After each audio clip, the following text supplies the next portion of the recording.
네, 여러분 안녕하십니까. 1월 24일 수요일에 MBN 뉴스와이드 오늘도 6분의 패널을 모시고 시작하겠습니다. 어서 오십시오. 안녕하세요. 네, 안녕하세요.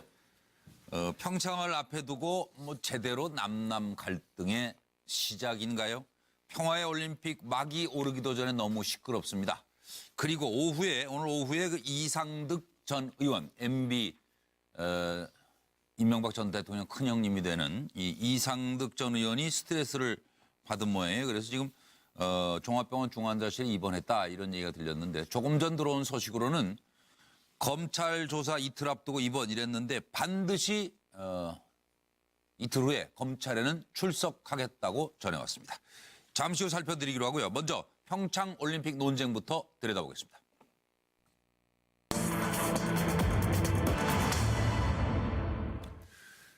평화냐 평양이냐 지금 D-16 16일 앞으로 다가온 평창올림픽에서 내로남불 상황이 벌어지는데 여러분의 시각을 여쭤보도록 하겠습니다. 오늘 아시는 대로 평화올림픽이냐 평양올림픽이냐 검색어 공방까지 벌어지고 있는 상황입니다. 제가 잠시 정리를 해드리면 평화올림픽 대 평양올림픽 논쟁에 평창은 어디로 갔느냐 실종된 거 아니냐 이런 얘기가 나왔습니다. 자유한국당은 단일팀 반대, 한반도기 안 돼, 금강산 문화재도 반대, 점검단 과잉 의전 문제 등을 지적하고 있습니다. 홍 대표, 현송월 방남 평양올림픽 상징이다. 청와대가 평양올림픽 딱지가 아프긴 아픈 모양이네요. 나경원 의원, 평창올림픽이 평양올림픽으로 둔갑했다. 그리고 IOC에 보낸 서한은 답변 아직 못 받았다. 정태옥 대변인은 북한 열병식 취소를 요구해야 한다. 못하면 평양올림픽 되는 것이다. 반면 여당 우원식 원내대표는 평화올림픽을 갈등올림픽 그리고 냉전올림픽으로 만들고 있어요. 노회찬 의원, 올림픽 정신이 추구하는 게 평화다. 무슨 평양에 콤플렉스 있나요? 박지원 의원, 평양올림픽 편회, 올림픽 실패하라는 꼴이에요. IOC 바흐 위원장은 평양올림픽, 이건 존중감 없는 말이에요. 올림픽의 임무는 스포츠를 통해 평화 발전에 기여하는 것입니다. 일본 아베 총리는 개막식 참석할 거라는 얘기가 지금 들리고 있죠. 평화올림픽 대 평양올림픽, 실종된 평창. 상황이 이렇습니다. 들어보시죠. 이번 대회의 성공적 개최를 통해 그 열기가 2018년 평창 동계올림픽까지 이어질 수 있도록 해야 할 것입니다. 다만 아쉬운 점이 있다면 이번 대회에 세계 207개국에서 참가하는데도 불구하고 북한 등이 한 5개국 정도죠. 5개국 정도가 참가 신청을 하지 않고 있습니다. 화해와 평화의 상징인 스포츠가 정치의 도구나 이념의 포로가 되어서는 안 된다고 생각합니다. 최종 참가 신청이 8월 15일 광복절까지인 만큼 북한 당국은 한반도 통일과 평화 공존을 위해 대회 참가의 결단을 한번 내려주시기 바랍니다. 이명박 정부 시절 여야 합의로 통과시킨 평창올림픽 지원 특별법 제85조에 의하면 남북 단일팀 구성과 북한과의 협의를 명문화하고 있습니다. 그런데 자유한국당은 마치 이런 사실은 애초에 있지도 않은 것처럼 행동하고 있으니 참으로 말문이 막힐 뿐입니다. 자유한국당의 막무가내식 평창올림픽 흠집내기는 평창올림픽의 성공적 개최를 기원하는 강원도민과 국민의 마음에 큰 상처를 내는 것이며 동계올림픽을 하겠다는 것인지 북한 예술단 초청 동계문화축제를 하겠다는 것인지 구분이 되지 않았습니다. 올림픽 유치를 위해서 20년 동안이나 애써온 강원도 평창 주민들은 진작에 뒷전으로 밀려나고 정작 올림픽 스포트라이트는 온통 현송월과 북한 예술단이 독차지하고 있습니다.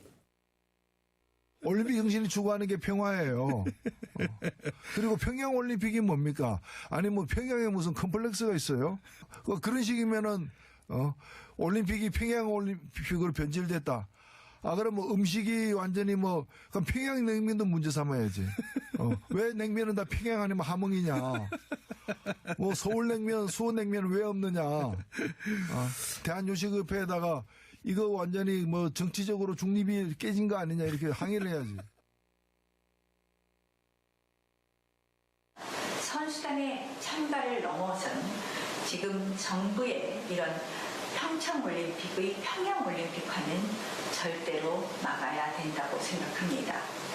그래서 저는 IOC와 IPC의 고위 관계자들에게 이러한 국민들의 뜻을 전달했습니다. 우리 국민의 72%가 아이스하키 단일팀을 반대한다라는 말씀을 분명히 드리고 우리 정부, 우리 국내의 여론을 전달했습니다. 저희가 이번에 저희 동계대회 때 북한의 정식 선수단을 초청하고자 이미 이 다각적인 노력을 하고 있고요. 앞으로 이 접촉을 지금 여러 가지 방법으로 노력하고 있다는 말씀을 드립니다. 이거 뭐 얼마 남지도 않았는데 정신 똑바로 차리고 대회 준비해야 될 것 같아요. 이정호 실장부터 이 상황을 어떻게 보십니까? 네, 일단 오늘 검색어가 평양올림픽, 평화올림픽 뭐 예. 1, 2위를 계속 다투고 있습니다. 근데 이제 뭐 해피 이니데이라고 표현을 하더라고요. 네, 네. 문재인 지지자들은 해서 오늘 아마 그 이 생일에 대한 어떤 그런 그 이 여러 가지 그 선물 예. 세트 중에 하나로 검색어 올리기를 한 것 같아요. 그런데 사실은 뭐 그렇게 보기 좋은 건 아니죠. 양쪽 다 사실 이 검색어로 이렇게 공방을 벌이는 건 자제했으면 좋겠고요. 평양올림픽 문제는 저는 이렇게 봅니다. 일단 지금 2월 8일 그 전야제를 평양에서 하는데 그날 하필이면 또 열병식을 해서 북한이 핵 무기와 관련한 것을 또 이제 전 세계에 홍보를 한다고 해요. 그러면 만약 그런 것들이 겹쳐지면 사실은 평화올림픽에도 사실 문제가 있지 않겠습니까? 예. 그러니까 너무 과도한 그런 또 이 북한의 어떤 선전 공세에 휘말리지 말자라는 예. 우려는 사실 또 새겨들어야 되지 않나 싶습니다. 네, 양무석 박사님.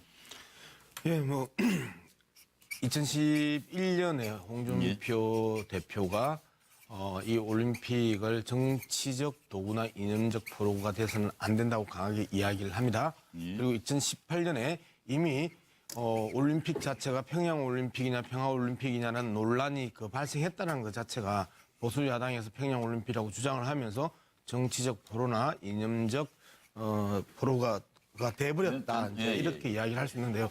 한 가지 재밌는 이야기 하나만 하면요. 2018년 아시안 이 축구연맹에서 개최했던 23세 이하 챔피언십 대회에서 베트남이 4강에 진출했습니다. 예. 베트남의 국가대표 감독은 박항서 감독이고요. 그래서 지금 베트남에서는 나라가 발칵 뒤집어졌습니다. 우리나라가 월드컵에 진출했었을 때 그러한 열기 이상으로 지금 베트남이 박항서 감독을 이제는 신격화시키고 있고 예. 그리고 전 국민이 축구를 통해서 일치단결한 목소리를 내고 있습니다. 예. 그리고 오늘 우리 테니스 선수 호주 오픈에서 4강 진출한 정현 선수 네. 그 경기 하나하나 다 보셨는데 손에 땀을 쥐고 보신 국민들이 또 테니스 잘 모르지만 테니스에 또 모두 한 마음을 이루었습니다.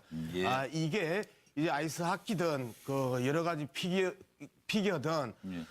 다양한 동계 스포츠를 중심으로 해서 온 국민이 함께 마음을 합쳐야 되는 시점에 예. 계속해서 평양올림픽이냐 평화올림픽이냐 평창올림픽이냐 이 세 올림픽을 놓고 논란을 벌이고 계속해서 평양올림픽이라고 이념적 공세를 취하고 있는 것 자체가 예. 이념적 포로로서 평창올림픽을 이용하는 보수 야당 아니냐. 차라리 예. 그럴 바에는 평창올림픽이 망하기를 바라거나 보이콧을 선언하는 게 솔직한 마음 아니겠냐. 예. 그럼 좀 솔직하게 이야기를 하든지 평창올림픽 성공을 이야기하지 말든지 예. 저는 좀 안타깝네요.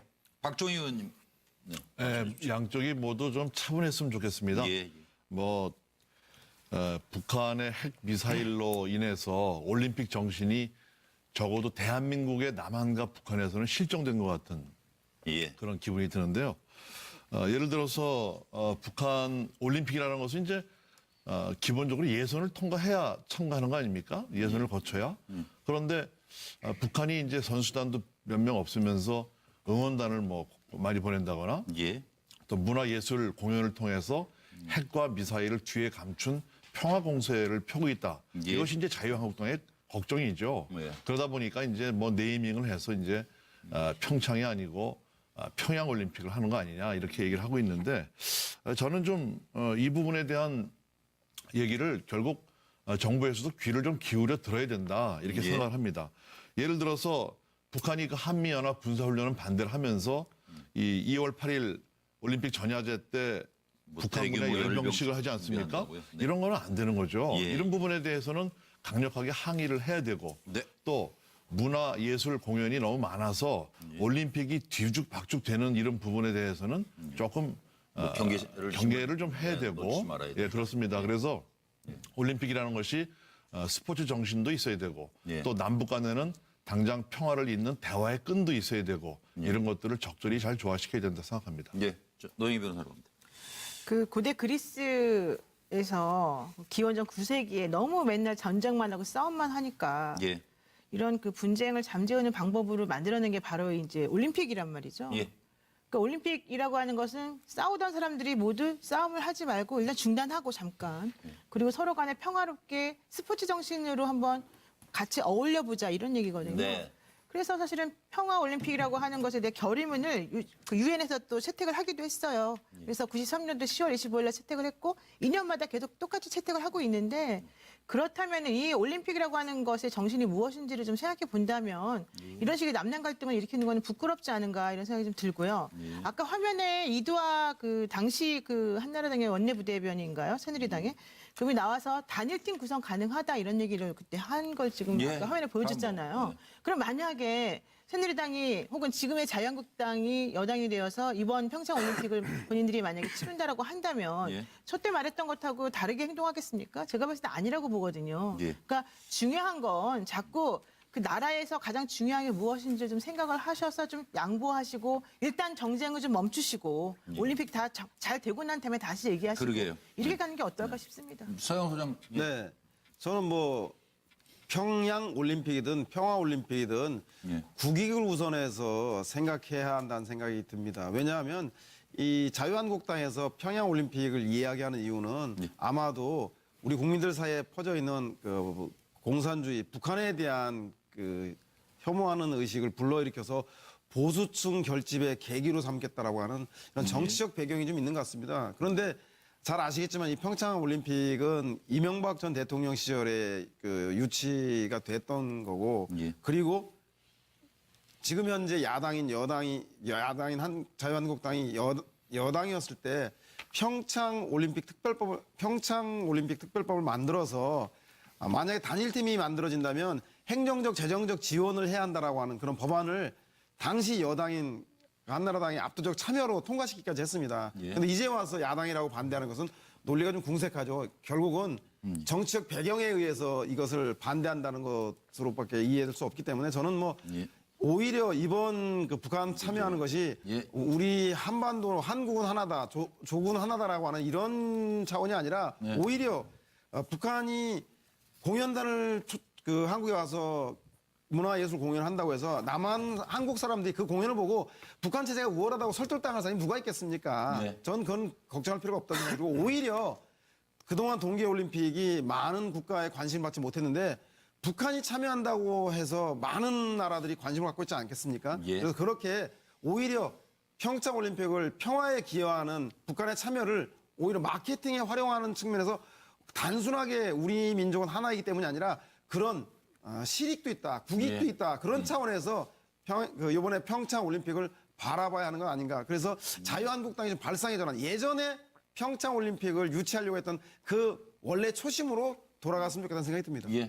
뭐 잠깐 짧게 한 말씀만 드리면 자유한국당의 입장은 사실 이런 것 같아요. 뭐냐면 남북 단일팀을 반대하는 게 아닙니다. 입장이 바뀐 게 아니에요. 당시에도 남북 단일팀을 정적으로 지원하겠다고 하고 지금도 사실은 남북 단일팀을 반대하는 게 아니라 너무 급작스럽게 사실 남북 단일팀을 만들다 보니까 그 많은 과정에 대해서 부작용이 있다. 이렇게 한 40일 남겨놓고 갑작스럽게 이 팀을 구성하는 건 차라리 무리가 있지 않느냐 하는 그런 우려지 전적으로 이걸 반대한다 이건 아니거든요. 그 우려 때문에 평양 올림픽이라고 하는 겁니까? 아니죠. 아니, 다른 어떤 여러 가지 이유가 있죠. 그건. 박종희 의원님. 예, 예를 들어서 준비가 좀 길게 돼서 남북 단일팀 실력 차이가 나는 아이스하키를 어거지로 이렇게 결합시키려고 하지 말고 차라리 공동 개최 같은 것을 좀 뭐 준비를 한다거나 남북한 예, 그렇죠. 예, 예. 얘기가 돼서 물론 뭐 쉬운 일은 아닙니다. 네. 그런데 정치 논리에 의해서 아이스하키 팀을 실력이 안 되는 팀을 뭐 반반씩 한다거나 뭐 두세 명이 들어간다 해도 그 경기 운영이 굉장히 힘들거든요. 예. 탁구 단일 팀하고 또 틀은 문제이기 때문에 이런 것들. 그다음에 이제 군사 훈련에 갔던 문제라든가 이 정치 논리 이 정치 공세를 통해서 문화 예술까지 전부 이렇게 동원하는 이런 선전 공세에 좀 이성을 갖고 차분해지자 하는 것이 예. 이 자유한국당의 입장이죠. 네, 알겠습니다. 이제 박상회 박사님 정리해 주십시오. 네, 우리가 이제 정치를 얘기할 때 정치의 가장 좋은 기능 가운데 하나가 나뉘어졌던 국가의 어떤 그 이견들을 의회 정치 안으로 끌어들여가서 민의의 전당을 통해서 정치가 통합시키고 화합시키는 거거든요. 정치의 고유한 역할이고 앞으로도 변치 않을 정치의 가장 강력한 힘입니다. 근데 거꾸로 되는 경우가 많죠. 예. 정치가 오히려 더 국론 분열을 촉발시키는 경우가 많죠. 딱 지금이 그런 경우입니다. 별 문제 없을. 만약에 지금이 박근혜 정부가 탄핵이 안 됐으면 박근혜 대통령이 지금 다음 달에 임기를 그만두지 않습니까? 네. 그럼 이런 문제 생길까요? 안 생깁니다. 시작하면 조용해질 것 같아요, 올림픽 뭐. 아무튼. 그러니까 선수들끼리 박근혜 탁 정부가 붙으면. 임기 2월 다음 달 마감을 예. 둔다면은 어떤 경우도 선거를 만들어내기 위해서 애를 쓰지 이렇게 하지 않을 겁니다. 왜 그럴까요, 그러면? 이렇게 하는 이유는 뭐냐면은 지금 이 평창 올림픽에 색깔론을 더 씌워서 네. 문재인 정부한테는 상처를 내고 예, 예. 위기에 처한 자유한국당은 지지 세력을 끌어모아서 이번 기회를 통해 가지고 한마디로 당리당략에 예. 평창 올림픽을 수단화, 도구화시키려고 하는 그런 전략입니다. 네. 정치가 얼마나 나쁜 것인지를 단적으로 보여줄 수 있는 대표적인 장면을 지금 우리 국민들이 목도하고 있는 겁니다. 예. 동계 스포츠는 뭐 다 마찬가지지만 상당한 집중력을 요하는 경기들이 많잖아요. 그렇잖아요. 속도도 뭐 어마어마하게 내려가잖아요. 그러니까 지금 그 스타트 라인에 서야 할 선수들을 생각한다면 좀 주변에서는 조용히 해주는 게 도와주는 거 아닌가 싶어요. 특히 이제 중요한 것이 그 단일팀 우승은 저도 반대예요. 이건 그러니까 단일팀 어쨌든 우승은 뭐 반대할 수 있는 거죠. 반대 찬성이 근데 그 반대는 있는데. 반대의 네. 논리를 가지고 얘기를 해야 될 것이지 이거를 예. 네이밍 또는 프레임을 만들어 가지고 평양 올림픽이라고 얘기해버리면은 예. 그 평창 올림픽에 가가지고 박수 치는 국민들은 뭐가 됩니까? 그러니까 2월 9일에 시작이니까 며칠 안 남았는데 선수들 위해서라도 좀 끝나고 나서 좀 하시든지요. 정치인들만 출전하는 종목을 따로 만들어가지고 거기서 화이팅 넘치게 해드리면 어떨까. 넘어가지요. 되게 좋네요. 6시 28분 MBN 뉴스와이드 생방송으로 진행해드리고 있습니다. 실시간으로 유튜브와 페이스북으로도 중계해드리고 있습니다. 아들 그 이동형 씨죠. 이상은 씨의 아들. 이동형은 왜 다스를 아버지 이상은 회장의 것이라고 생각합니다라고 말했을까요? 평소 무슨 생각으로 살길래 이런 답변이 나온 건지 궁금합니다.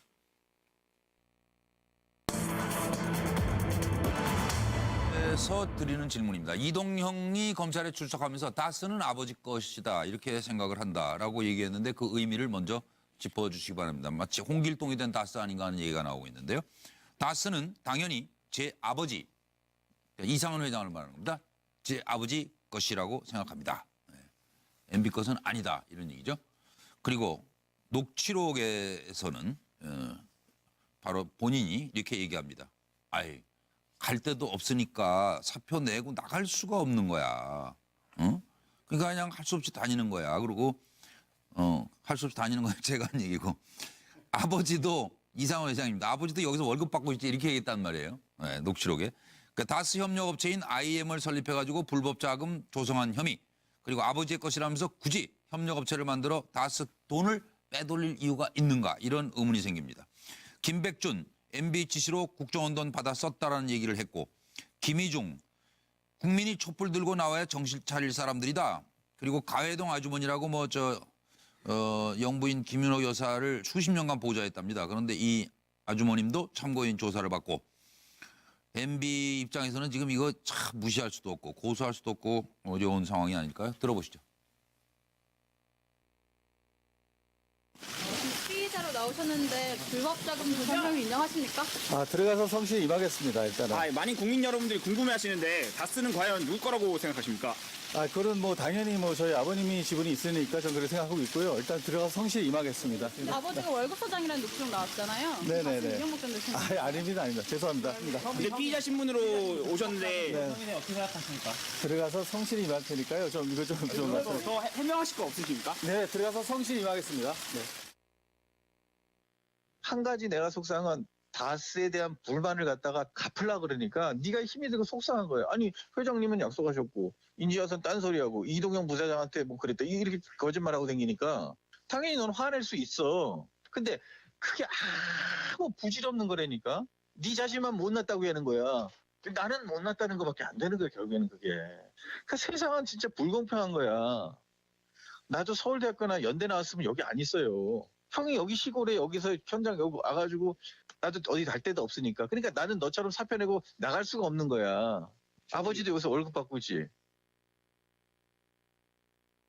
이게 이거 안 듣는 게 나을 뻔한 거 아닌가 싶고 이종근 실장. 네, 일단 오늘 그 발언이 참 저는 이상해요. 왜냐하면 자 아버지 것이면 그것이 결국은 누구게 되죠? 내 것 되잖아요. 그러면 아버지 것은 아버지 것입니다라고 얘기해야지 아버지 것이라고 생각합니다.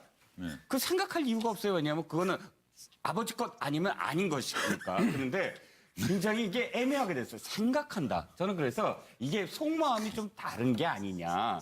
그런 생각은 할 수 있지만 그러나 일단 지금 검찰에 출두를 하니까 내 코 길이가 석자가 되든지 5자가 되든지 하면 생각이 복잡해. 생각이 점점 더 복잡해지지 않을까.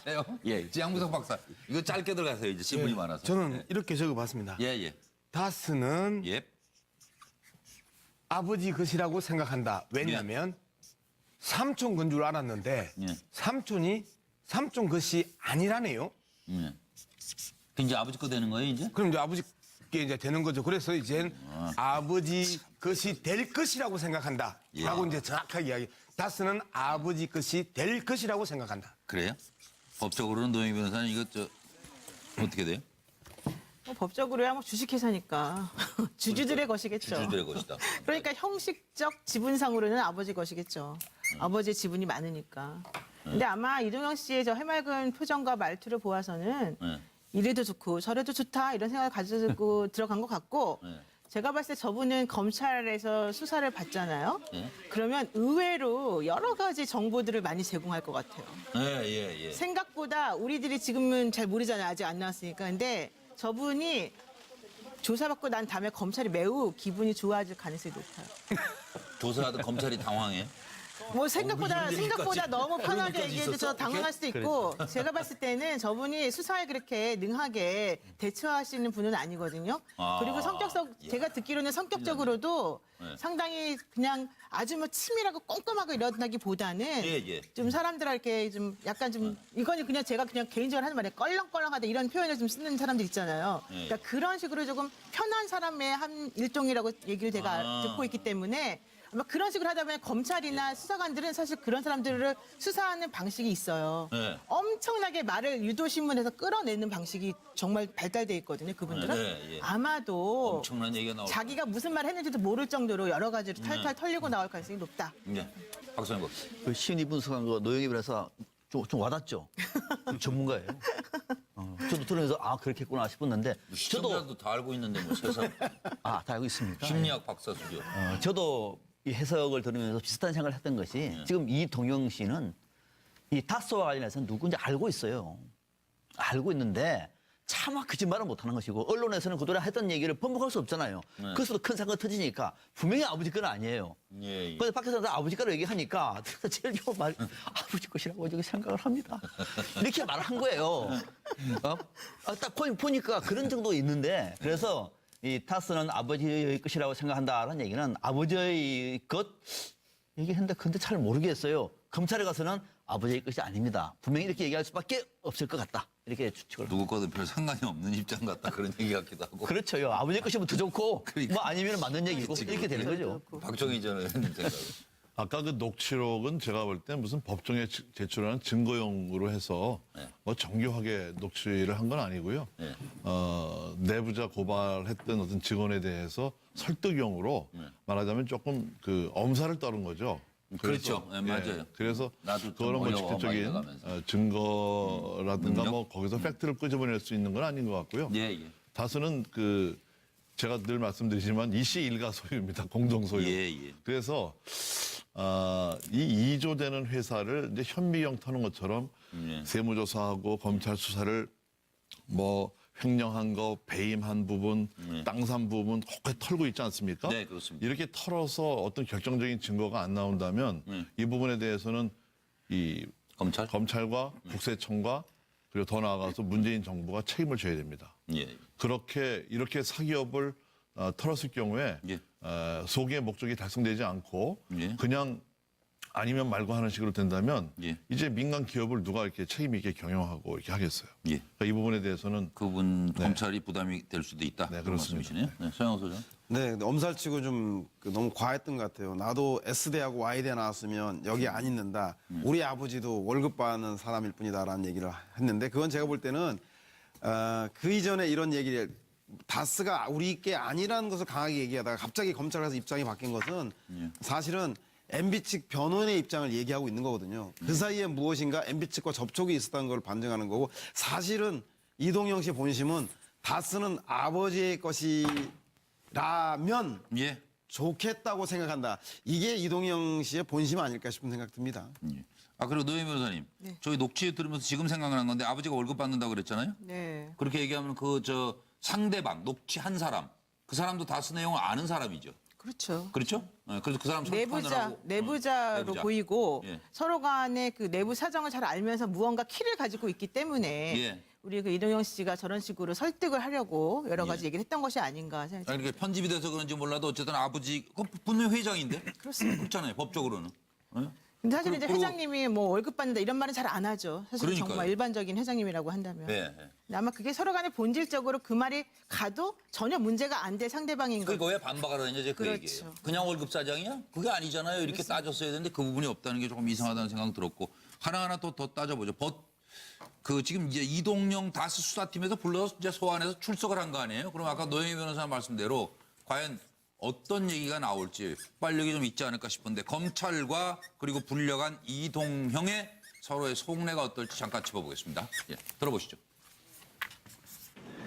내부 고발자가 제공한 녹음 파일 녹취록 1에 의하면 이상은 회장의 아들 이동형은 대학 관광이라는 업체로부터 매달 230만 원씩 3년 정도 7,200여만 원의 리베이트를 받았고 이것이 문제가 되자 아무 잘못 없는 부하 직원에게 네가 총대 매라며 덮어 씌우려고 했다는 것입니다.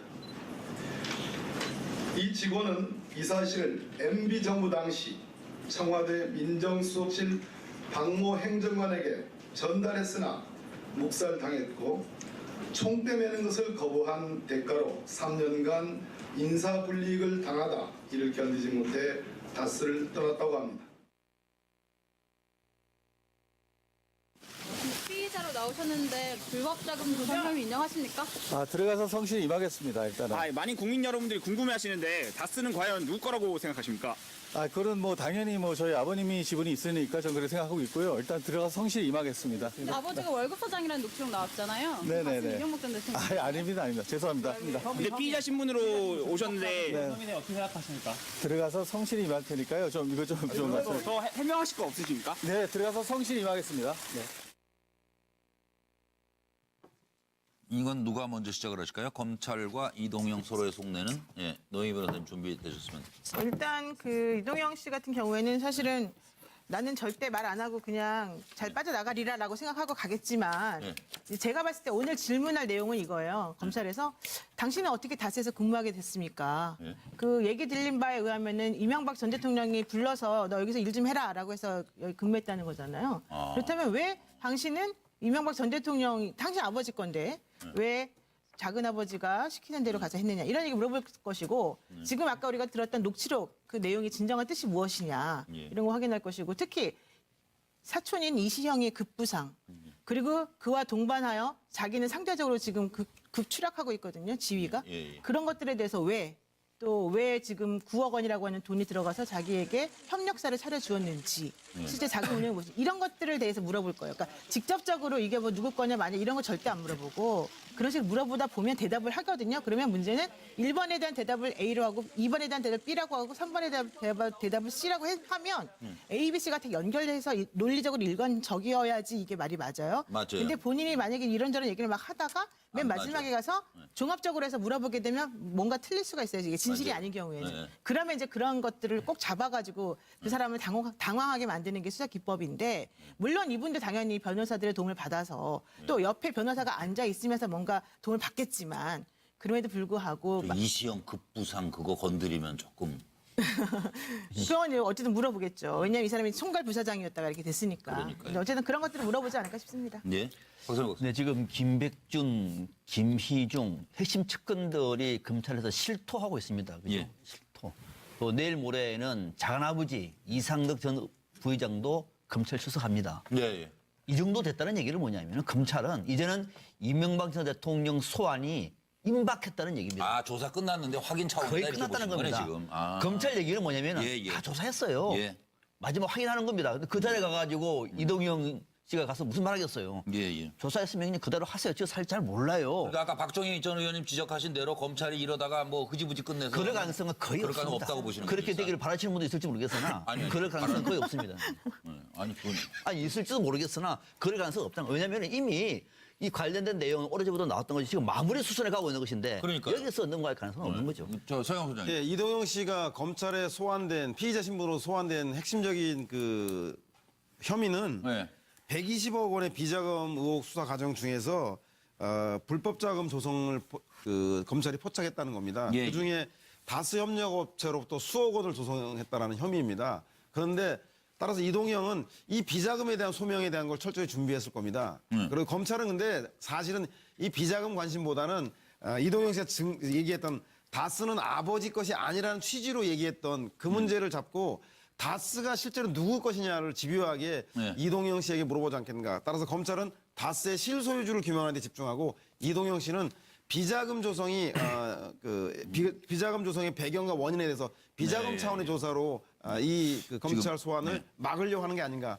그 두 가지 대결이 검찰 조사 과정에서 벌어지고 있는 것 같습니다. 네, 잠깐만요. 저희 이재호 의원이 출연해서 하신 얘기가 있거든요. 그거 여러분 기억을 상기시켜 드리려고 다시 한번 듣고 양문석 박사 얘기로 넘어가겠습니다. 당연한 말씀이에요. 예. 그런데 이명박 대통령 주식이 지금 처음부터 지금까지 하나도 없었을 뿐더러 차명이나 무슨 가명 주식도 없단 말이죠. 그 자기 주식이 하나도 없는데 내가 다스의 주인이다라고 할 수가 없는 것 아니겠습니까? 그러니까 아들이 들어가서 주인 노릇한다고 그러니까 이제 사람들이. 그런데 이제 그런 문제 이제 이야기를 드리겠습니다.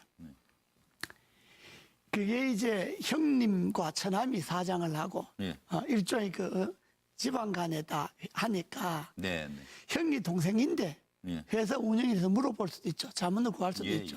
또 동생이 형이나 처남인데 회사 운영에 대해서 자문도 해줄 수가 있죠.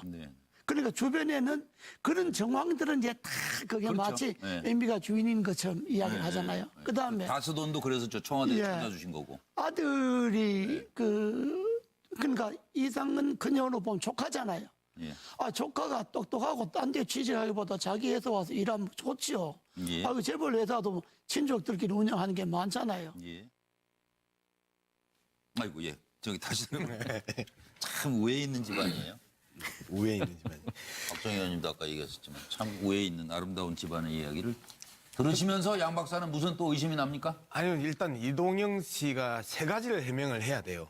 이번에 이제 검찰에 들어가서 통근버스 용역업체로부터 그 3년간 7,200만 원 받은 거. 그다음에 그 사촌형이 하는 고철업체로부터 6억 3천 받은 거. 그다음에 이상은 그러니까 이동영 씨 아버지 이상은 회장이 그 9억 원을 그 정유세 포탈한 거. 뭐 이제 이런 한 세 가지를 이 해명을 해야 되는 상황에 들어왔기 때문에 자기가 저렇게 웃으면서 자유롭게 삼촌 문제 때문에 들어가는 것처럼 저런 표정으로 들어가는 게 참 철이 없다고 내 생각을 하는데요.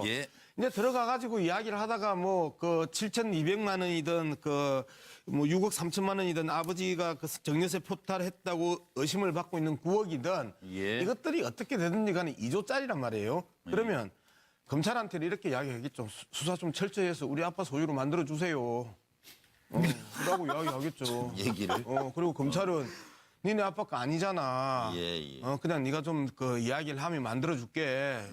잘 되면 그 조금 살고 너가 아빠 거 내는 거잖아. 지금 이거 아니에요, 이거. 박종희 전 의원님 표정은 전혀 아니신데요, 지금. 양 박사 얘기 듣고. 뭐 제가 그 이명박 전 대통령이 다수 소유주인지 아닌지 전혀 뭐 변호하고 싶은 생각은 없고요. 제가 이제 기자 출신인데 저희가 옛날에 기사 쓸 때 보면은 검찰에서 발표한 것도 사실 굉장히 조심스럽게 썼어요. 이니셜로 쓰고 누군지 못 알아보게 쓰고. 그런데 요즘 보면 이 피의사실 공표죄가 그냥 완전히 없어져 버렸어요. 이 피의사실 공표죄라는 것은 이 공판 청구 전에 불특정 또는 다수인에게 피의사실의 내용을 공표하는 범죄로 이제 형법 제 126조로 3년 이하의 징역이나 5년 이하의 자격정지에 해당되는 큰 범죄인데요. 아까 그 박범계 민주당 적폐청산 TF위원장이 그냥 피의사실을 막 공표하잖아요. 이거는 무죄 추정의 원칙에도 어긋나고 세상이 이상해졌어요. 그전에는 굉장히 조심스럽게 국회의원이 회의석상에서 면책특권을 갖고 발언을 하거나 이랬는데 지금은 그냥 국회 정론관에 와서 막 기자회견을 하거든요. 이것은 정말 위법입니다. 그래서 이것이 이제 공익에 얼마나 그 부합하는지 그것은 뭐 나중에 판단할 문제인데 이렇게 좀 너무 이 모든 문제들이 걸러지지 않고 마구잡이 되는 것은 좀 지양이 돼야 된다. 저는 그렇게 생각합니다. 알겠습니다. 자, 그런 점의 지적을 이제 또 우리 시청자들도 잘 참고해서 들으시고요. 그리고 김백준 기획관이 버티다가 MBGC로 국정원을 돈을 받아 썼다. 이제 이런 얘기는 실토했다가 아니에요? 그것도 전해진 거고. 그래서 그 배경에 대해서 잠깐 여쭤보도록 하겠습니다. 상황을 제가 잠깐 설명해드리면 MB 집사 김백준 드디어 검찰에 입 열었다. 이렇게 이제 한 매체가 보도를 한 겁니다. MB 지시로 국정원 특활비를 건네 받았고 그리고 어디에 쓸지도 대통령이 관여했다.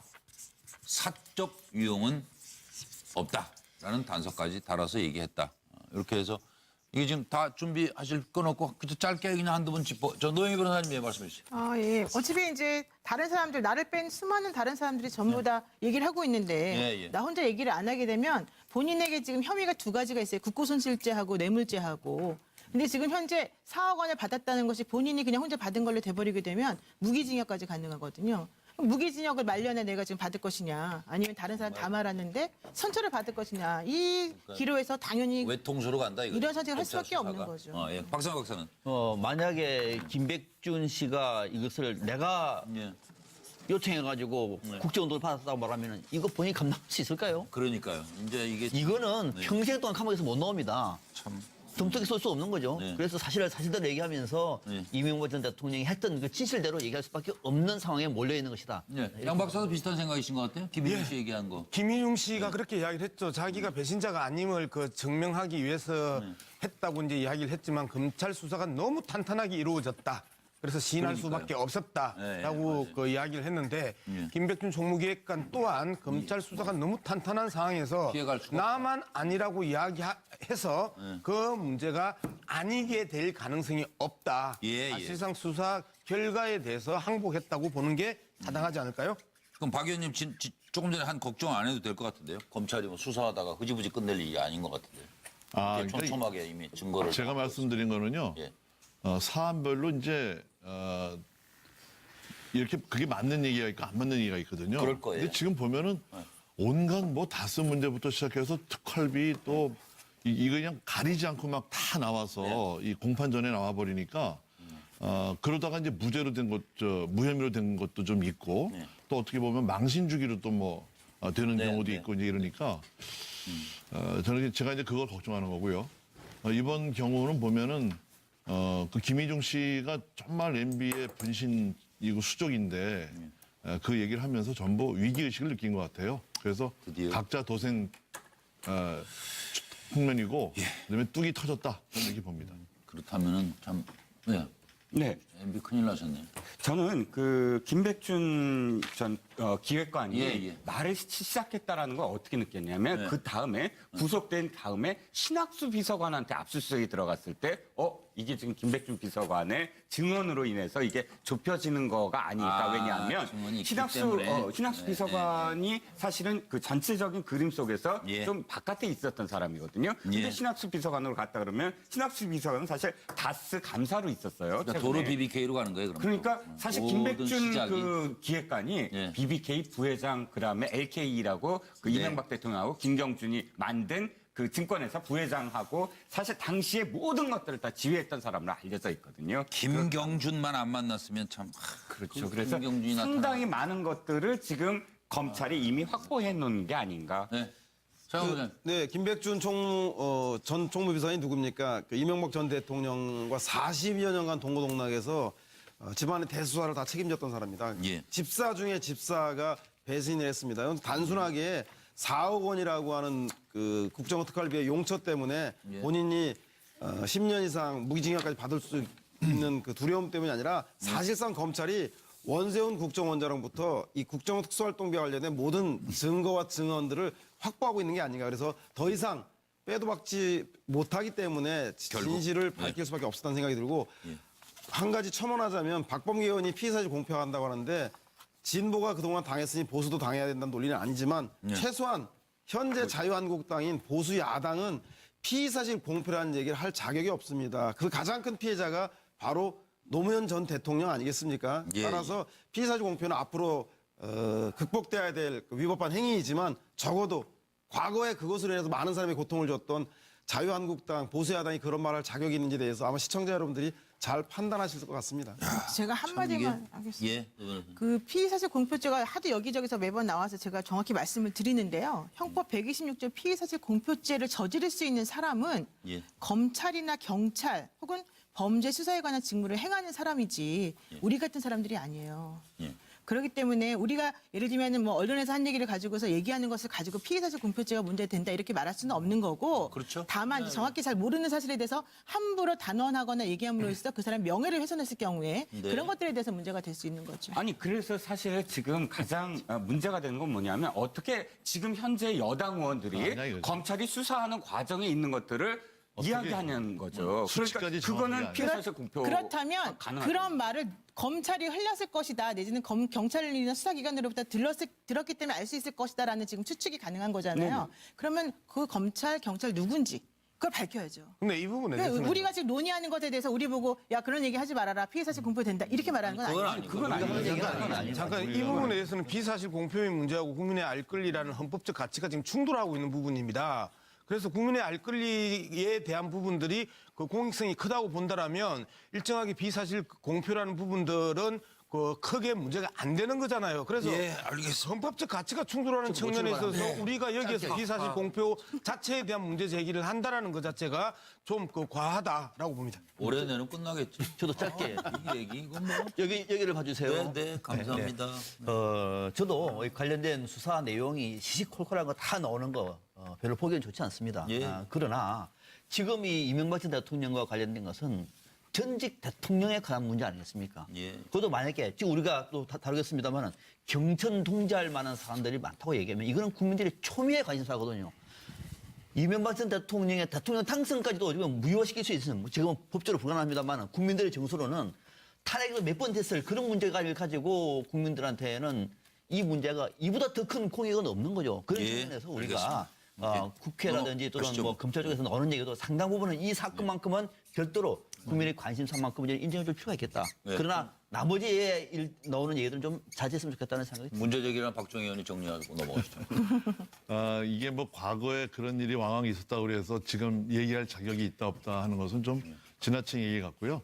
앞으로 우리가 미래를 위해서 또 인권을 위해서 그리고 정말 수사기관이 제대로 수사하고 또 그것이 재판정에서 제대로 재판이 진행돼서 무죄가 나올 수도 있는 이런 세상에서 살아야 되기 때문에 제가 너무 많은 음모라든가 요즘 뭐 박근혜 대통령부터 시작해서 이명박 전 대통령까지 자꾸 뭐 소설이 나오니까 제가 그런 것을 염려한 겁니다. 예. 피의사실 공표 얘기를 하셨는데 이분은 뭐 어떻게 공표를 안 해요. 민심은 천심이라고 했지요. 경천 동지 운운하는 정두원은 이제 자신이 뱉은 말에 책임을 져야 하지 않을까요?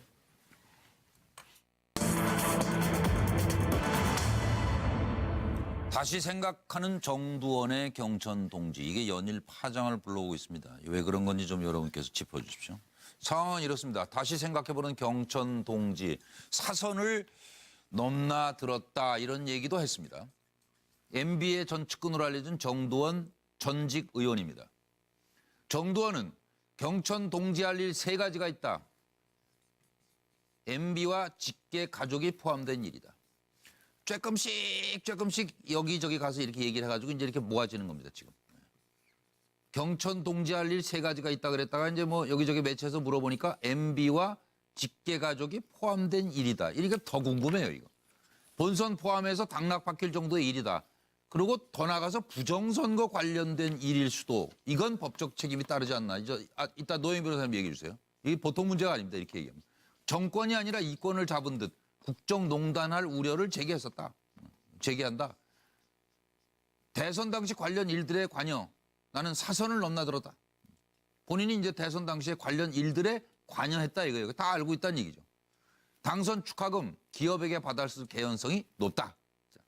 2007년입니다. 한나라당 대선 경선 당시의 최대 쟁점은 박근혜 캠프에서는 도곡동 땅 문제 어떻게 된 거냐, BBK, 다스, 에리카 김 논란 등등으로 엄청난 공격을 했습니다. 한편 이명박 캠프에서 또 최태민 일가 관계를 밝혀라. 전두환한테 6억 받은 거 어디 갔냐? 유경재단 분란은 어떻게 된 거냐? 차마 입에 담기 어려운 이야기들이 이때 이미 다 쏟아져 나왔습니다. 들어보시겠습니다. 그러니까 대통령 선거 과정에서 이제 알 수 없는 일들이 많이 벌어졌습니다, 사실. 고비가 한 세 번이나 있었는데. 어떤 거 지금 말씀하시는 거죠? 그거는 지금 제가 죽기 전에나 말할 수 있는 일들이 있거든요. 그게 이제 대통령 후까지 이어집니다. 별 일이 다 벌어지는데 우리는 이제 그런 걸 헤쳐나왔죠. 근데 그게 후유증이 대통령 후까지 갑니다.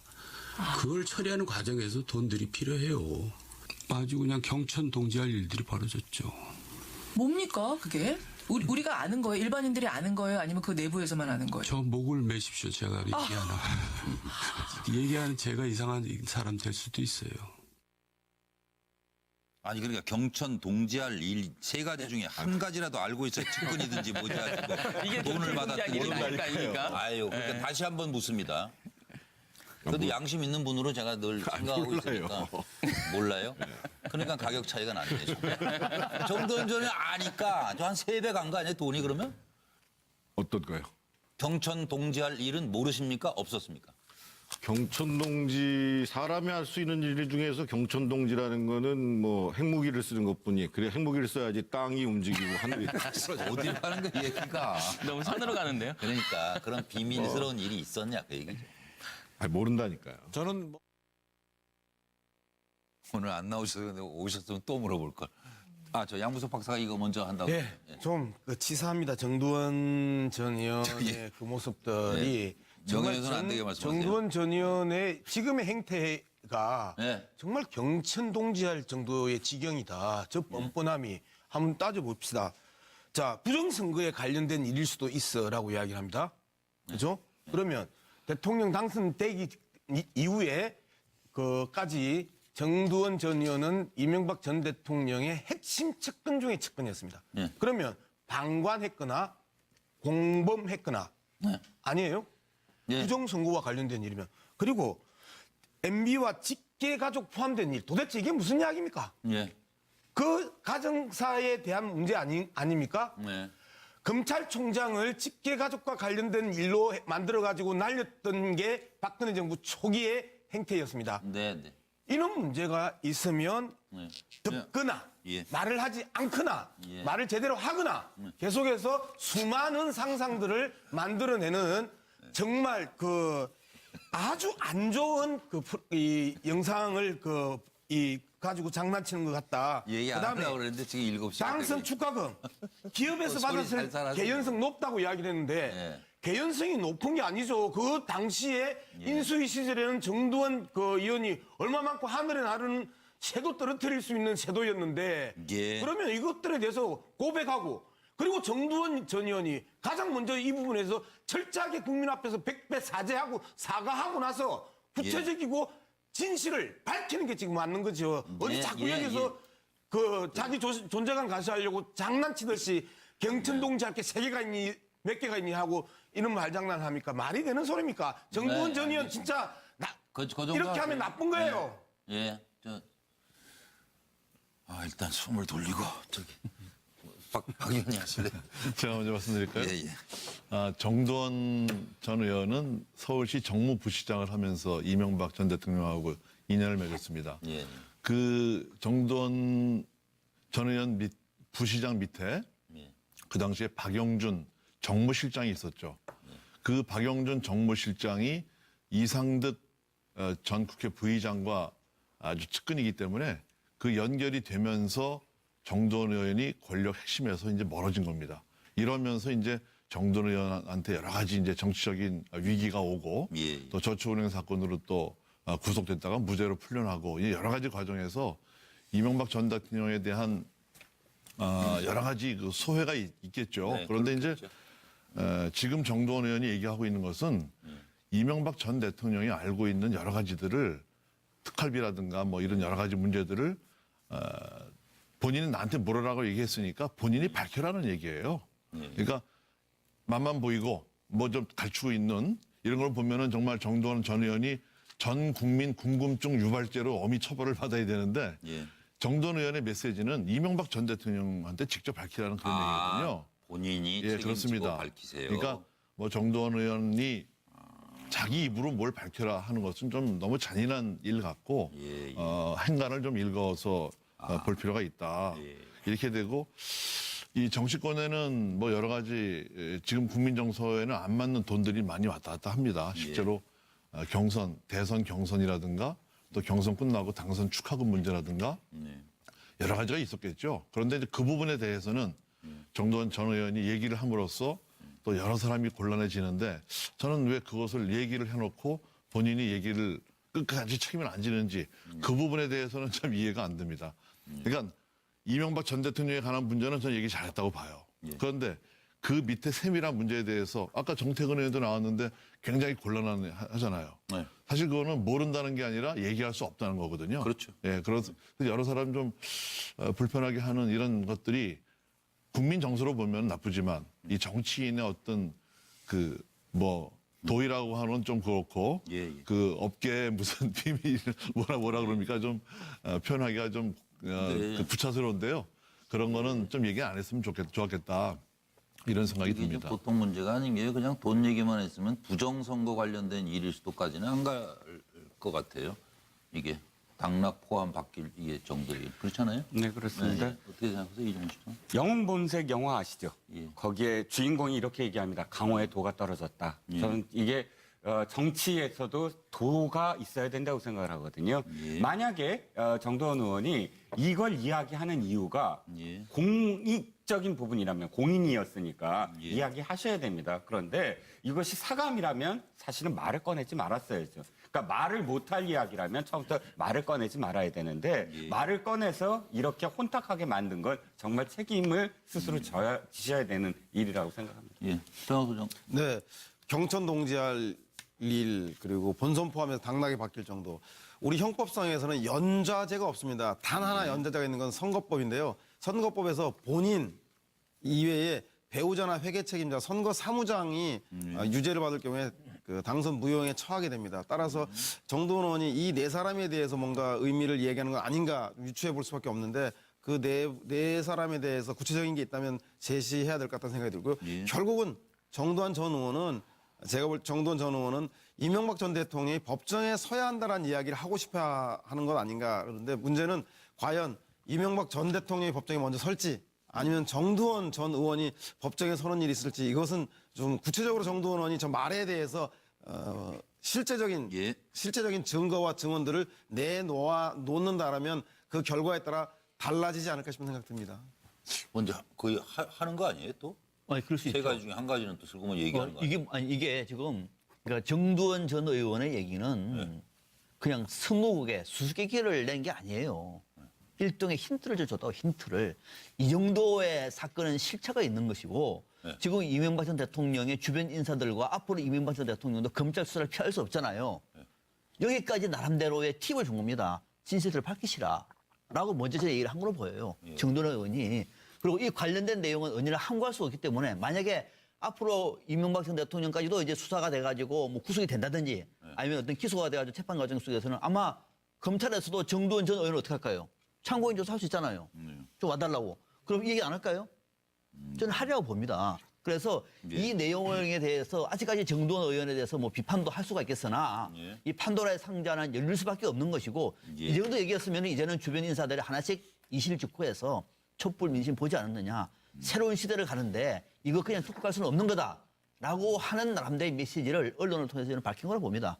그리고 부탁하고 싶은 것은 이 정도 됐으면 이명박 전 대통령과 주변 인사들도 이제 밝게 됩니다. 손바닥으로 하늘 못 가립니다. 박근혜 정부 때 보셨잖아요. 이제는 혹시라도 정두원 의원도 이 방송을 보면은 앞으로 검찰에서 부르면은 나가겠다. 진실대로 밝히겠다. 왜요? 국민을 위해서. 그리고 고인입니다.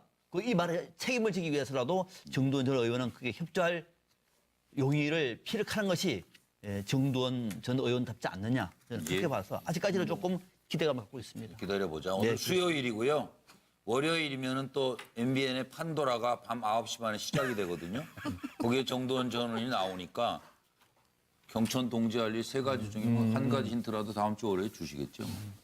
그리고 아까 박 의원 말씀대로 MB가 나가서 그 진실을 밝혀라 하는 압박이다. 이렇게 지금 말씀하셨는데 그 참 일리가 있는 분석이다 이런 생각도 들어요. 그래서 그 중에 한 가지나 두 가지만 밝히면 나머지 한 가지는 내가 또 깐다. 대단한 압박이죠 어떻게 보면은. 지금 정두원 의원이 얘기하고 있는 모든 선거법 위반부터 시작해서 뭐 뇌물죄라든가 뭐 다른 여러 가지가 있겠죠. 근데 제가 보면은 공소시효가 10년쯤 돼서 지나지 않았나 이런 생각이 들거든요. 그래서 그런 것도 다 개선이 돼서 또 본인이 얘기한 것 같고요. 하늘을 놀라게 하고 땅을 움직이게 한다는 그런 경천 동지할 일이 세 가지나 있었다는데 미세먼지도 괴로워 죽겠는데 연기만 모락모락 피우지 말고 다음 주 월요일 밤 9시 30분 판도라에서 밝혀주시길 바라면서 넘어가겠습니다. 자, 근면과 검소. 이거 저희가 이제 잘할 때 늘 이거 참 얼마나 좋은 미덕입니까? 근면하라, 검소하게 살아라. 이건 지난 시대의 유물이 돼버린 걸까요? 왜 대통령 지낸 분의 주변이 왜 이렇게 돈 문제에서 자유롭지를 못합니까?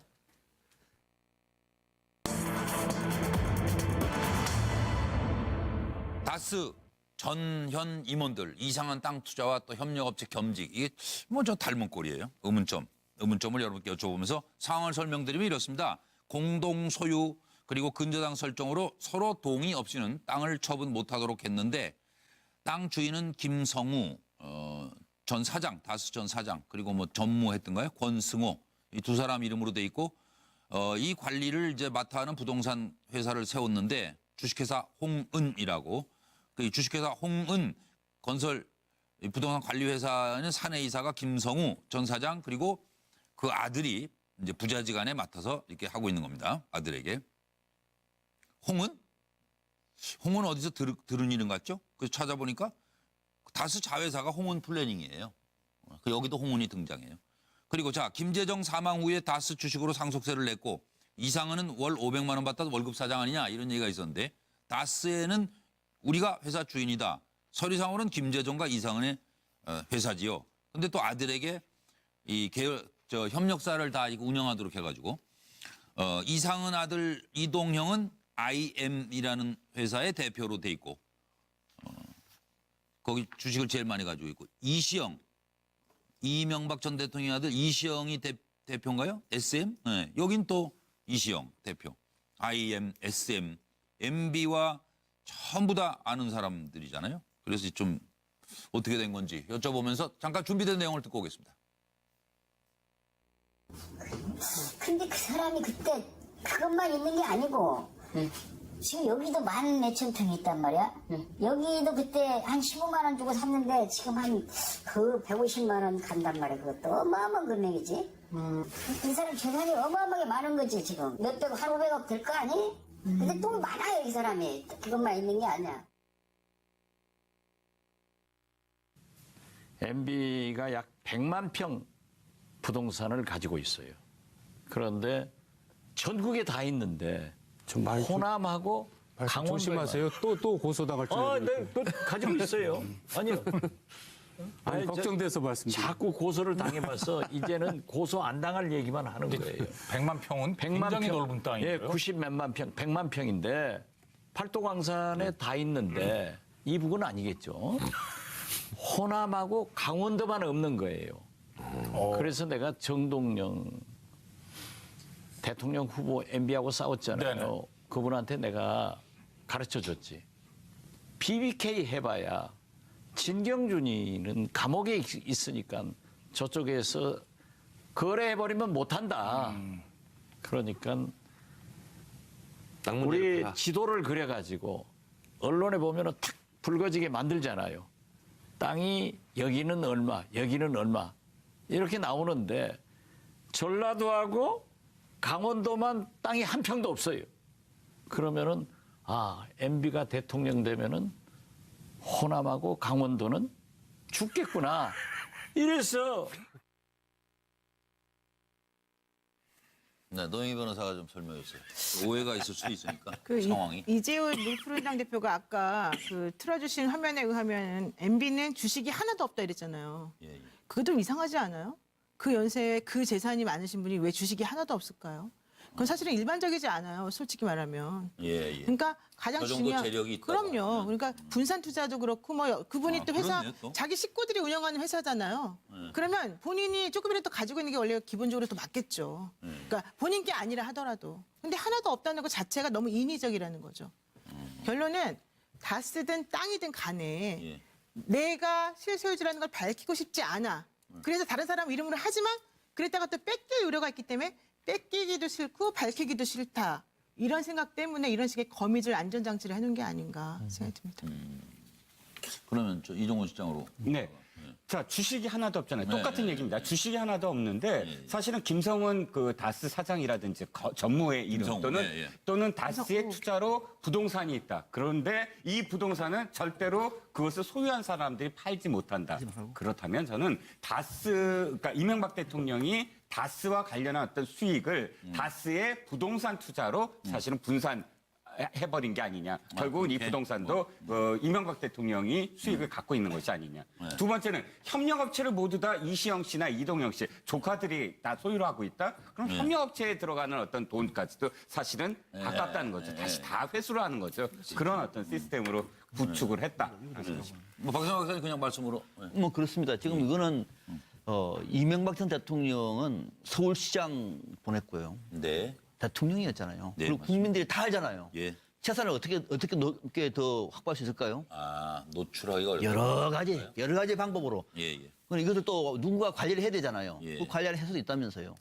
누구나 생각할 수 있는 방법이 그거지 않겠느냐 이렇게 추정을 해보는 거죠. 그러니까 다 이제 의혹인 수준이죠, 노 변호사님. 그렇죠. 다 의혹이죠. 지금 아직 밝혀진 게 없으니까. 그러니까요. 그런 의혹을 가지고 이해를 해보면 재산을 그런 방식으로 숨겨왔겠구나 또는 차명이든 어떤 방식으로 해왔겠구나라고 한번 짐작을 해보는 거죠. 그러니까 그 영광스러운 자리에 계셨기 때문에 대통령이 이런 의혹에서 벗어날 수 있도록 하는 것이 국민을 위해서도 좋다 하는 말씀이고 다음 저 판관 포청천을 그래서 이제 유난히도 좋아할 것 같아요. 아마 인기 대단했는데 기억나시죠? 판관 포청천.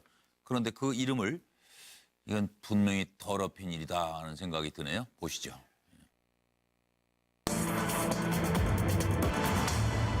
자, MB 국정원이 대북 공작금을 빼돌려 여야를 불문하고 사찰했다. 여당은 왜 사찰하고 야당을 왜 사찰했는지. 그리고 검찰이 원세훈 국정원장 대북 공작금 유용 의혹을 조사한다는데 그 파장을 그렇게 한꺼번에 좀 답을 해 주시길 부탁드리면서 상황을 보시겠습니다. 청와대 MB 청와대의 원세훈 국정원장이 작전명 포청천으로 전방위 여야 사찰을 했다는 거예요. 그 소리 들리시죠? 작두를 대령하라 하는 포청천 이름으로. 사이버 파트 있고 내사 파트 있고 미행 감시 파트 있고 그래서 한명숙, 박지원, 박원순 등에 대한 불법 사찰 공작을 했고 2012년 총선 임박해서는 당시에 여당도 들여다봤다는 겁니다. 사찰했다.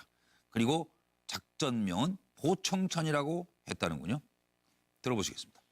이제 지금 이 문제는 바로 그냥 답을 좀 해주셨으면 좋겠어요. 준비되신 분부터. 네. 서영수 장 말씀 주세요. 네. 네, 여야를 공의했다고 하니까 이걸 공정사찰이라고 해야 될지 상을 줄 수도 없고 웃을 수도 없고 원래 잘 아시겠지만 역대 대통령들이 대통령 선거 공약에서 국정원이나 중앙정보부를 축소하는 공약을 매번 겁니다. 왜? 권력기관을 사유화해서 정권의 정치와 선거에 개입해서 써왔기 때문에. 그래서 국정원이 그런 위험에 맞서서 항상 선거가 끝나면 신임 대통령 당선자에게 3가지를 보고해 왔다고 합니다. 과거에. 과거 얘기입니다. 하나는 대북 정보를 대통령에게 독대 보고를 하고 두 번째는 정적.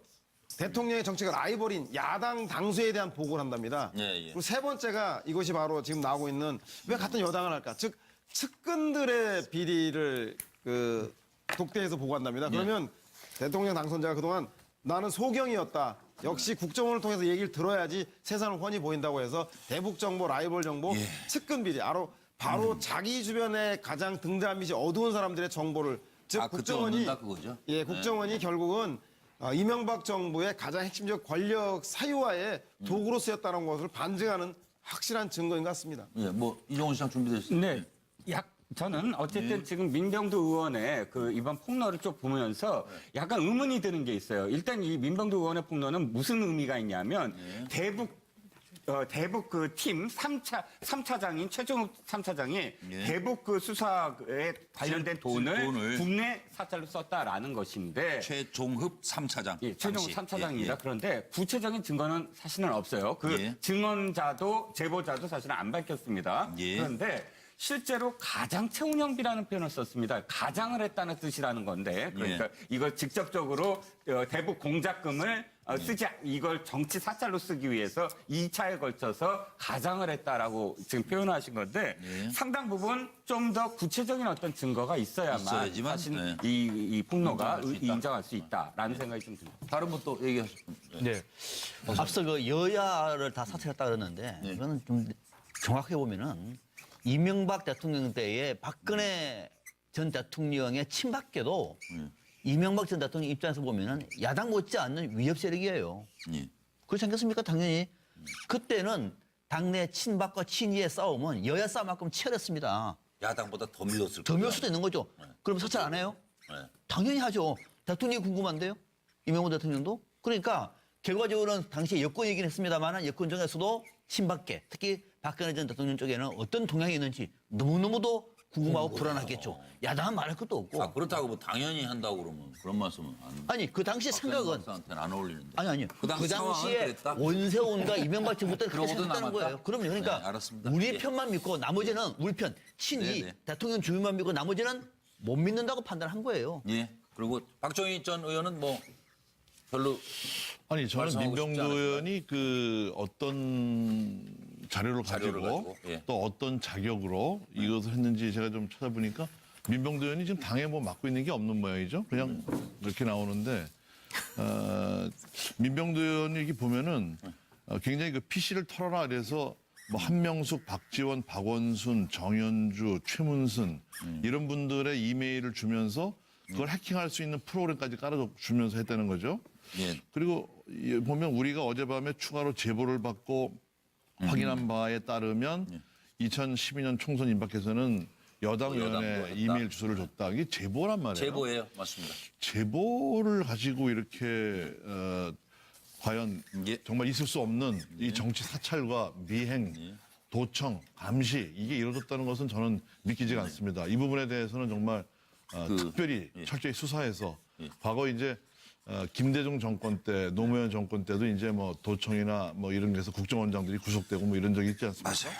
역사가 이렇게 불행한 이 정치 사찰 이런 음모에서 빨리 벗어났으면 좋겠습니다. 노희 변호사님은 원세훈 국정원장 대북 공작금 유용 의혹은 지금 조사 중인 거예요? 네, 지금 조사 중이고 예. 조사하기 때문에 그 결과물이 사실은 상당히 많아요. 예. 그래서 그 결과물을 가지고 이 돈이 쓰인 용처에 대해서 캐다 보니까 그런 얘기가 나오는 것 같죠? 지금? 예, 오히려 지금 본인이 원하지 않았던 여러 가지 것들에 대한 단서가 나왔다. 그게 지금 검찰 입장입니다. 그리고 아까 저 오프닝 하면서 저 처음에 말씀드렸는데 그 이상득 전 의원은 지금 입원했다고 그러는데 뭐 본인이 또 나간다고 제가 아까 네. 연락 받았다고 그러니까 어제 그 전해드렸는데. 변호사가 오모 변호사인데 변호사가 어제 6시 반에 못 나가겠다. 압수수색 같은 것 때문에 충격받았다. 대신에 1월 26일 오전 10시에 꼭 나가겠다. 이렇게 약속을 했거든요. 예. 그래서 오늘 이제 괜찮을 줄 알았더니 아까 쓰러졌다는 거잖아요. 그런데 거기에 대해서 이제 아마 항의가 빗발쳤나 봐요. 그 변호사가 다시 뭐라고 얘기했냐면 26일 날은 꼭 나갈 거다. 이분이 의식은 잃었지만 어쨌든 꼭 나갈 거니까 걱정하지 말아라. 이런 말을 또 아까 했습니다. 근데 이틀 뒤로 어떻게 알아요? 나이도 많으시고. 그러니까 지금 아마 이제 아까 쓰러져서 병원에 중환자실에 가셨지만 아마 지금 예후가 괜찮고 지금 현재 좀 안정이 된 것 같아요. 그러니까 아파서 만약 못 나오는 경우는 어떻게 해요, 그러면? 만약에 정말 아파서 못 나오는데 반드시 그분을 그 당시에 꼭 조사해야 될 필요가 있다. 그러면 가요, 병원에? 병실로 갑니다. 아, 그렇게 되는군요. 예. 자, 그리고 지금 이게 살다 보면은요. 사람이라는 게 언젠가는 또 돌고 돌다 만나는 법인데 참 험하게들 헤어지시는 것 같아요. 지금 명패 2개 달아놓게 됐다는 국민의당 사정을 들여다보겠습니다.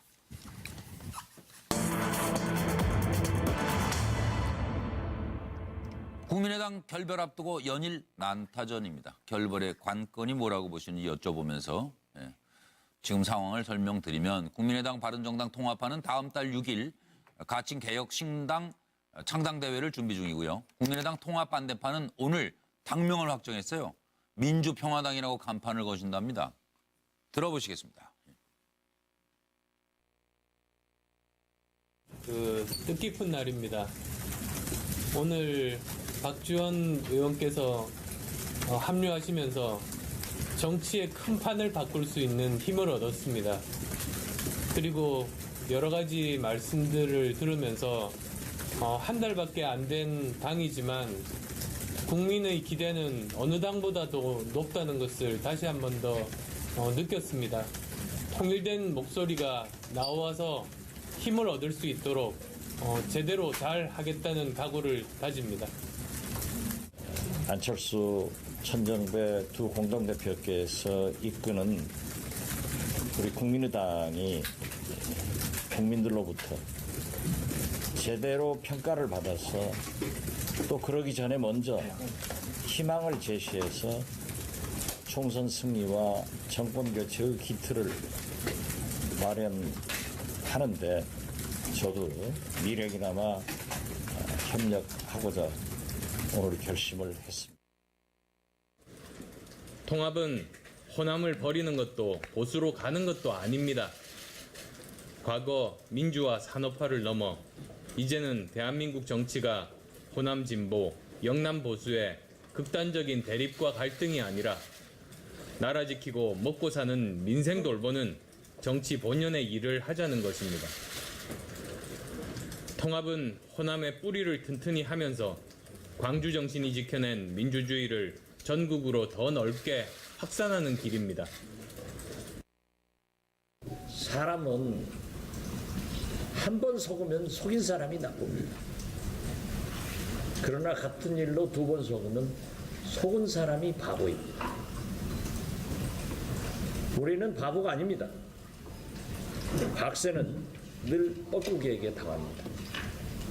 뻐꾸기는 박새 둥지에 알을 까놓고 그 새끼도 알에서 나와 맨 먼저 박새 알을 둥지 밖으로 돌아냅니다. 우리가 당하기만 하는 박새가 아닙니다. 국민의당을 보수에 헌납하려는 뻐꾸기 당 대표 안철수의 책임을 물어 당을 지키고 민생, 평화, 민주개혁 신당으로 거듭나자고 말씀드립니다. 자, 지금 박상현 박사님 상황 어떻게 보세요? 이번 어떤 국민의당 내부 상황을 보면서 정치의 본류가 뭔가를 좀 많은 생각을 합니다. 예. 특히 호남 정치가 어디로 갈 것인가에 대해서 정말 많은 생각을 합니다. 아무튼 좀 양쪽의 생각을 물으셨는데요. 관건이 뭐냐면은 통합 상승파 안철수 대표 쪽에서는 앞으로의 국민 여론이겠죠. 중도에 지대로 나가는 이 통합된 정당에 얼마만큼 국민들이 합류할 것인가 저는 관건이고 그것이 다당 체제, 3당 체제의 승부수라고 봅니다. 예. 반면에 이제 통합 반대파는 통합을 민주평화당이라고 그랬죠. 네. 당을 만들면 일단 교섭단체가 돼야 되거든요. 예. 교섭단체가 안 되면은 중소, 군소 정당으로 그냥 허지부지 될 가능성이 상당히 높은 거죠. 예. 일부는 또 민주당으로 들어갈 수도 있는 것이고 결국은 20명이 교섭단체를 채울 수 있을까 없을까가 예. 최대 관건이 아니겠느냐 이렇게 봅니다. 박종희 전 의원님 판단은 어떠세요? 네, 결혼과 갈등과 또 가출과 이혼의 그런 전 과정을 축소판으로 보는 것 같은데요. 이 말씀들이 먹국이 당대표, 뭐 전두환식 계엄령 선포, 민주주의 흑역사 이러니까 이제 거의 끝까지 온 것 같습니다. 이번 이 두 양 극단의 이 입장들은 뭐냐면요. 결국은 정치 철새의 굴레를 누가 쓸 거냐 이런 싸움입니다. 예, 그러니까 당을 나간 사람들은 이제 보통은 당을 나간 사람들이 탈당한 사람이 철새 아닙니까? 근데 이번 그러니까 국면에는 그걸 피하려고 이거 완전히 폭탄 돌리기는. 그러니까 당을 나가려면 니들이 나가라 하고 이제 그런 이제 네이밍 전쟁이고 그것이 이제 바로 지방선거하고 연결되기 때문에 이 정치 철새 논쟁의 시작이다. 예, 두 당의 파탄은 두 양 불의 파탄은 정치 철새 논쟁의 시작이다 이렇게 봅니다. 철새들이 겨울에 왔다 갔다 하던가요? 네, 아주 제철입니다. 이제. 제철이에요? 아이고 실례했습니다. 이정근 실장이 그만 좀 하세요. 실망입니다. 예. 이거 언제 나왔냐면 지난번 그 TV 토론 때 유승민 대표가 안철수 대표를 향해서 박지원 대표에 대한 비난을 했거든요. 그럴 때 박지원 대표를 감싸면서 했던 말이 실망입니다. 였어요. 그런데 정치는 영원한 적도 영원한 아군도 없나 봅니다. 그러게요. 이제는 거꾸로 그 박지원 대표를 향해서 실망입니다. 라는 어떤 입장을 하는데 결국은 아까 그 박성근 박사님 말씀처럼 이 비례대표를 어떻게 할 거냐 이게 가장 관건이 아닐까 싶습니다. 그러면 어떻게 하는 게 좋을까요? 서영호 소장님. 네, 지금 이종훈 시장님 말씀하신 대로 이 싸움이 격화된 이유는 통합을 반대하는 호남 중진 의원들, 쉽게 지금 가칭 민주평화당을 만들려고 하는 분들이 비례의원을 출당시켜달라고 한 요구를 안철수 대표 측에서 받아들이지 않아서 싸움이 좀 격렬해지고 있습니다. 그런데 본질은 비례의원 출당은 그 현상적인 문제고 아마도 국민의당의 대표였던 안철수 대표가 왜 바른정당과 통합하려고 하는가. 바른정당은 바로 예전에 새누리당을 전신으로 하고 있는 보수정당이다. 그렇기 때문에 이 왜 보수정당 선택하는지에 대해서 그동안 국민의당을 지지했던 호남과 중도 진보 세력들에게 설명하지 못하다. 많은 문제 때문에 이 문제가 불거지고 있습니다. 그래서 아마 호남 의원들은 호남으로 기반을 가겠다는 거고 아마 안철수 대표는 보수로 가겠다는 건 아닌가 싶은 생각이 양 박사는 안 하실 거예요? 뭐 계속해서 지금 두 가지가 쟁점이라고 이야기하는데 그 출당 그 비례대표 출당의 문제하고 원내교섭 단체 문제인데요. 사실상 저런 상황에서 원내교섭 단체도 가능합니다. 왜 그러냐면 예전에 문국현의 창조한국당하고 유해창의 선진당이 원내교섭 단체를 두 합당이 이 합당을 하지 않고 연합을 했던 적이 있기 때문에 결국은 감정 싸움이죠. 감정 싸움. 노예 교사님. 민주평화당 같이 그 통합 반대당이 사실은 걱정일 것 같아요. 호남당이라고 하는 이름으로 지금 머물러야 될 것인지 원내 교섭단체는 구성할 수 있을 것인지 이런 게 문제가 될 것이고 또 안철수 대표 입장에서는 과연 강론으로 들어갔을 때 제대로 될 것인가 걱정일 것 같습니다. 많은 선수들의 흘린 땀이 헛되지 않도록 평창이 평화로 가는 길이 되길 바라면서 마칩니다. 고맙습니다.